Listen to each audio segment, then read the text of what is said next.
Connaissez-vous le konjac, la plante sans calories? Alors déjà, ça fait rêver beaucoup d'occidentaux sans calories, surtout si on veut maigrir. Il a beaucoup d'avantages, par contre, vous verrez qu'il a quelques inconvénients. Il est très peu connu en Occident.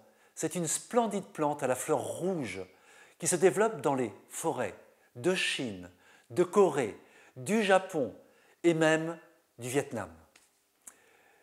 Il est utilisé depuis plus de 2000 ans comme aliment. Il sert de pomme de terre aux Coréens. Au Japon, depuis le VIe siècle, le konjac se mange sous forme de vermicelle, les shirataki, ou bien sous forme de gelée, une sorte de gelée comme le tofu, qui s'appelle le konnyaku. On l'utilise aussi dans les pâtisseries, et même en bonbons. En Chine, dans la province du Sichuan, le bulbe, le moyu, est consommé comme légume et en gelée. Intrinsèquement sans goût, il peut se cuisiner salé ou sucré. Au Japon, le konjac en vermicelle, donc les shirataki, se cuisine comme des nouilles, donc sautées ou en soupe.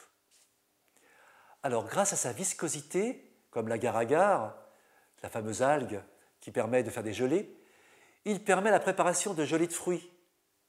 Même le sukiyaki, le plat national japonais, utilise bien sûr du bœuf, utilise des légumes, mais également le konjac. Historiquement, depuis des siècles, le konjac est répertorié comme aide thérapeutique, alors écoutez bien, contre les troubles intestinaux, contre le cancer, le cholestérol et le diabète. Deux grandes caractéristiques en font un aliment ou un alicament différent de tous les autres. Et c'est ça, sa grande richesse pour l'Occident. Il est hypocalorique et absorbe l'eau de façon phénoménale. En effet, le konjac est le champion du monde anticalorique avec seulement 3 à 4 calories pour 100 grammes. Rien. Mais également, il est capable d'absorber 20 fois sa quantité d'eau.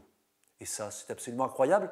Ça veut dire que dans l'estomac, quand le konjac est arrivé, que l'on boit de l'eau, l'eau est absorbée. Mais pas que l'eau, les graisses sont absorbées, les sucres.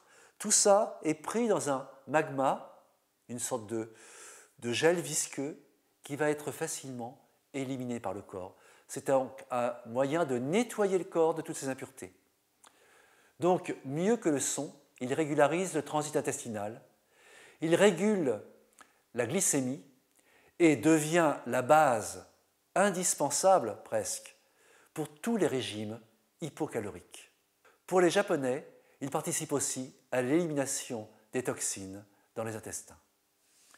Par contre, le konjac, et c'est là son inconvénient, ne nourrit pas vraiment.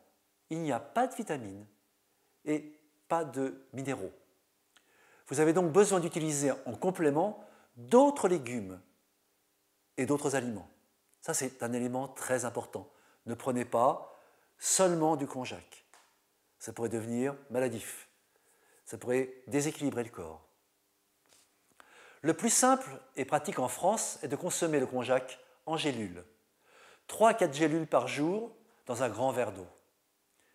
N'oubliez jamais qu'il faut beaucoup boire avec le konjac en raison de son fort potentiel d'absorption d'eau.